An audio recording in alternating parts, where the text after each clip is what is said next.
Hello student, welcome to my channel सरमन lecturer. आज के इस वीडियो में मैं आपको बताने वाला हूं, जो छात्र कुछ नहीं पढ़े हैं, जो छात्र अभी तक कुछ नहीं पढ़े हैं, वे छात्र पेपर में बस ये 3 काम करें जो मैं आपको बताने वाला हूं। तो एग्जामिनर है खुश होकर नंबर देंगे और जिंदगी में और कभी जिंदगी में फेल नहीं करेगा। ये वीडियो बहुत ज्यादा इंपॉर्टेंट है। अगर ये 3 काम आप अपने पेपर में करते हो कॉपी लिखते समय, तो आपको एग्जामिनर कभी भी फेल नहीं कर सकता।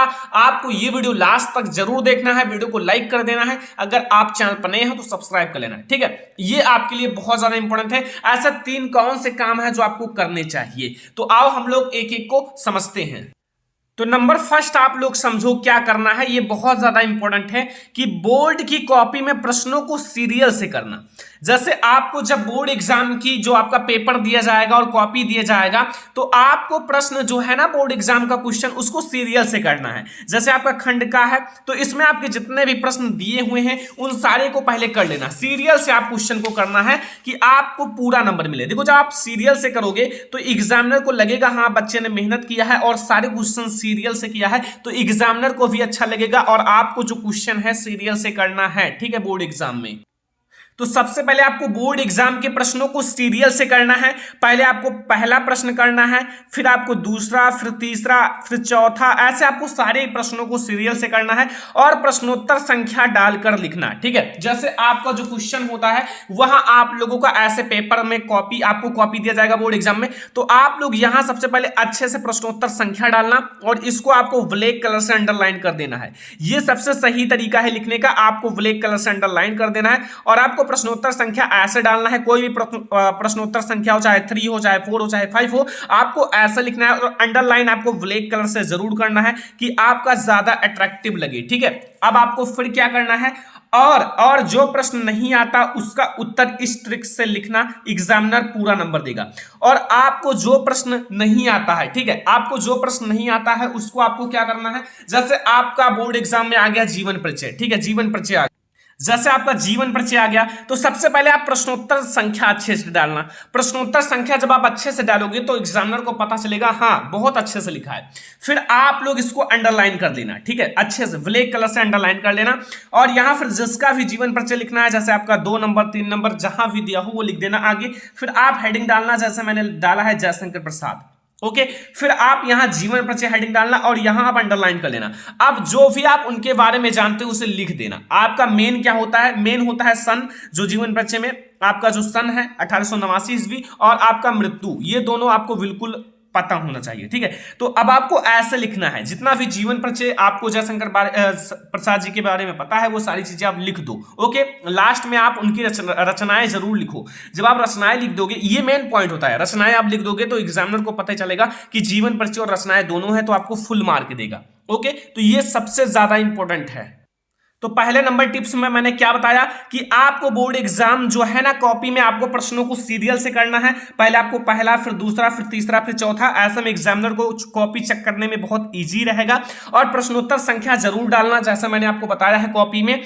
और जो प्रश्न नहीं आता उसका आप लोग इस तरह से ट्रिक से लिखना जैसे एग्जामिनर आपको फुल मार्क दे। आप लोगों को जो प्रश्न नहीं आता उसके बारे में थोड़ा सा सोचो, उसका कीवर्ड ढूंढो। जैसे आपकी बोर्ड एग्जाम में आज जलियांवाला बाग हत्याकांड के बारे में, तो आप समझो कि हाँ इसका कौन सा मेन कीवर्ड है, जलियांवाला बाग हत्याकांड, इसमें हत्याकांड हुआ होगा, तो आप उसके बारे में थोड़ा सा लिख दो और आप उसका नंबर मिल जाएगा। आपको खाली छोड़कर नहीं आना है, ऐसा नहीं कि आप बिल्कुल कॉपी लिए और उसको बिल्कुल खाली छोड़कर चले आए, ठीक है। ऐसे बिल्कुल जब आप खाली छोड़कर आओगे, यहां अगर ऐसे बिल्कुल खाली छोड़ दोगे तो आपको एक भी नंबर नहीं मिलेगा। अगर आप कुछ लिख दोगे तो हाँ आपको कुछ ना कुछ नंबर, 1 नंबर, 2 नंबर, 3 नंबर कुछ तो देगा एग्जामिनर। तो आपको खाली छोड़कर नहीं आना है, कुछ ना कुछ लिखकर आना है, ताकि जो एग्जामिनर है वो आपको कुछ ना कुछ मार्क दे, ठीक है। तो ये हमारा पहला टिप्स है, आपके लिए सबसे ज्यादा इंपॉर्टेंट है। ऐसा कोई नहीं बताएगा, सारी चीजें मैं आपके साथ क्लियर कर देता हूं। अगर आप कुछ लिख कर आओगे वहां उसके बारे में, तो एग्जामिनर 100% आपको नंबर देगा कुछ ना कुछ, ठीक है।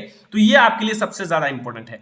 फिर आपको कौन सा टिप्स अपनाना है, दूसरा नंबर टिप्स ये समझो जैसे अब आपको क्या करना है कि उत्तर उत्तर लिखते समय जब आपके जो क्वेश्चन होते हैं उसका उत्तर लिखते समय उत्तर के बीच में कहीं भी काट पीट नहीं करना। जैसे अब आप उत्तर लिख रहे हो तो उत्तर के बीच में आप कहीं भी काट पीट मत करना, ठीक है। जब आप काट पीट करोगे तो ऐसे में एग्जामिनर सोचेगा कहीं से नकल करके लिखा है। तो आप लोग उत्तर लिखो तो आप देखो कहीं भी आपको काट पीट नहीं करना है। जब आप काट पीट नहीं करोगे तो आपका सबसे सुंदर कॉपी लगेगा, ठीक है। तो आप लोग काट पीट नहीं करना। और सबसे मेन पॉइंट जो है वो क्या है कि लिखावट अच्छी होनी चाहिए, लिखावट अच्छी होनी चाहिए। अब बहुत सारे स्टूडेंट कहेंगे हमारी लिखावट अच्छी नहीं है, तो अभी मैं आपको बताऊंगा कैसे करना है आपको अच्छा लिखावट। तो यहां आपको जब आपका लिखावट अच्छा होगा और आप काट पीट नहीं करोगे तो आपको फुल मार्क मिलेगा। अगर आप बिल्कुल सही लिखोगे तो आपको फुल मार्क मिलेगा, एक भी नंबर आपका नहीं कटेगा, ठीक है। और फिर आपका लिखावट अगर अच्छी होगी और लिखावट अच्छी नहीं है तो ये ट्रिक लगाना, टीचर जो है एग्जामिनर जो है खुश होकर आपको नंबर देगा। क्या आपको करना है वो मैं आपको अभी बताने वाला हूं। देखो जैसे मैंने ये लिखा है, ठीक है, और ये लिखा है, ये देखो एक बहुत अच्छी कॉपी है। अब मैं आपको दोनों से समझाता हूं। देखो लिखावट मेन होता है। अब देखो जैसे आप मैंने क्या किया है कि यहां प्रश्नोत्तर संख्या डाला तो मैंने अंडरलाइन किया, तो ऐसे में एग्जामिनर को ये हाईलाइटेड पॉइंट लगेगा और हाँ एग्जामिनर को अच्छा लगेगा। ऐसा नहीं कि अगर आपकी थोड़ी सी हैंडराइटिंग खराब है तो भी कोई दिक्कत नहीं। अब जैसे मैंने यहां संदर्भ लिखा है, अब मैंने संदर्भ लिखा है तो यहां देखो हिंदी को मैंने ब्लैक से और बढ़िया से इन्वर्टेड कॉमा लगा दिया, तो ऐसे में एग्जामिनर को समझ में आएगा कि हाँ ये मेन लाइन है। मेन लाइन मतलब इंपॉर्टेंट लाइन है। अब इंपॉर्टेंट लाइन जैसे यहां इनके जो लेखक हैं इसको मैंने ब्लैक से लिख दिया तो ये इंपॉर्टेंट लाइन है। ऐसे में एग्जामिनर को समझ में आएगा कि ये इंपॉर्टेंट लाइन है, इसीलिए इससे ब्लैक से लिखा है तो बहुत अच्छा लगेगा, भगवत शरण उपाध्याय।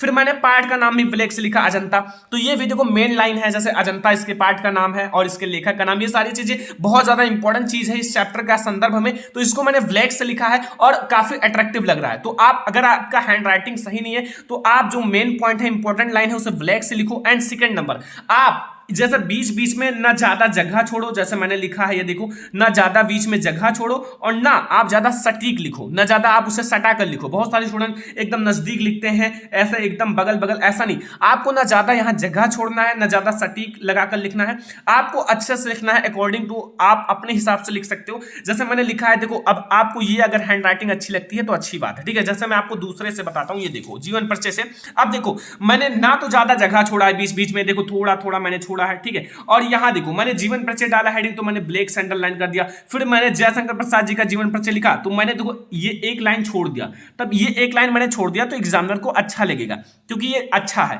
और यहां अब आप देखो मैंने इसको अंडरलाइन भी कर लिया, देखो मैंने स्केल की सहायता से इसे अंडरलाइन भी कर लिया। देखो सजावट है, कॉपी में सजावट होगी तो आपको ज्यादा मार्क मिलेंगे, ठीक है। अब मैंने इसको अच्छे से लिखा है, देखो मैंने सन डाला है तो ब्लैक से, तो ऐसे में एग्जामिनर सोचेगा कि हाँ बच्चे ने मेहनत किया है, पढ़ाई किया है और यहां फुल मार्क मिलेगा, ठीक है। मैंने कोई भी गलती नहीं की है, काट पीट भी बीच में नहीं हुआ है, काट पीट भी मैंने नहीं किया। अगर आप काट पीट करोगे तो भी कोई दिक्कत नहीं। अगर आपका कुछ कट होता है तो आप लोग जैसे लिखते हो का कलम, ठीक है। अगर आपका गलत होता है तो केवल ऐसे दो लाइन मार देना, ऐसा नहीं कि उसको ऐसा ऐसा खूब रगड़ दो, ठीक है। ऐसा नहीं करना है, थोड़ा सा केवल आप दो लाइन मार दो। तो ये है देखो एक सही तरीका, ना ज्यादा मैंने यहाँ गैप दिया है, ना ज्यादा सटीक करके लिखा है और ऐसे में लिखावट भी अच्छा लगेगा। तो अगर देखो ऐसा अगर आपको लिखावट ये अच्छा लगा तो कमेंट करना, मैं आप लोगों को ऐसे लिखने का तरीका बता दूंगा, ठीक है। आप लोग तुरंत लिखना सीखोगे। तो आपको दूसरा नंबर टिप्स आपके बोर्ड एग्जाम में ये अप्लाई करना है, ठीक है। आपको प्रश्नोत्तर संख्या और अंडरलाइन ये सारे सही से करोगे तो एग्जामिनर आपको जरूर फुल मार्क देगा। ये आपका दूसरा नंबर टिप्स है। अब तीसरा नंबर टिप्स आपको अपने बोर्ड एग्जाम में क्या लगाना है वो आप देखो। तीसरा नंबर समझो, देखो जो आप लोगों का किसी भी क्वेश्चन का आंसर लिखते समय प्रश्न कितने नंबर का है देख लेना। जैसे आपका जो क्वेश्चन है अगर आप उसका आंसर लिख रहे हो तो ये पता होना चाहिए कि ये क्वेश्चन कितने मार्क का है। जैसे आपका 60 वर्ड्स का आपको आंसर लिखना है, 60 वर्ड्स का, और ये क्वेश्चन आपका 4 मार्क का है, तो आपका 4 मार्क का है और 60 वर्ड बहुत ज्यादा है, अच्छा है, तो आप 60 ही वर्ड्स में लिखो। ऐसा नहीं कि आप उसको खूब बढ़ा चढ़ाकर 120 वर्ड 130 वर्ड ऐसे लिखो, नहीं, आपको 60 वर्ड्स में लिखना है क्योंकि 4 मार्क के लिए 60 वर्ड्स बहुत हैं।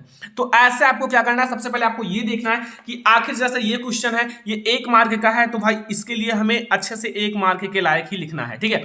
अब आप ऐसे देखो जैसे ये आपका 7 मार्क का है, देखो आपका 1 2 4, तो ये 7 मार्क का है तो इसके लिए आपको कम से कम 2-3 पेजेस लिखना पड़ेगा। तो जैसे क्वेश्चन है उसके हिसाब से आपको यहां आंसर लिखना है। ऐसा नहीं कि आपका 1 नंबर का क्वेश्चन है आप 2-3 पेज भर दिए, ऐसे में आपका समय भी जाएगा और आप लोगों को नंबर भी उतना ही मिलेगा जितना आप थोड़ा सा लिखोगे, ठीक है, तब ओके। और ज्यादा उत्तर लिखने की कोशिश मत करना, ज्यादा उत्तर आप लिखने की कोशिश मत करना कि मैं पूरा लिख डालूं, पूरा भर दूं, ठीक है, ऐसा मत करना।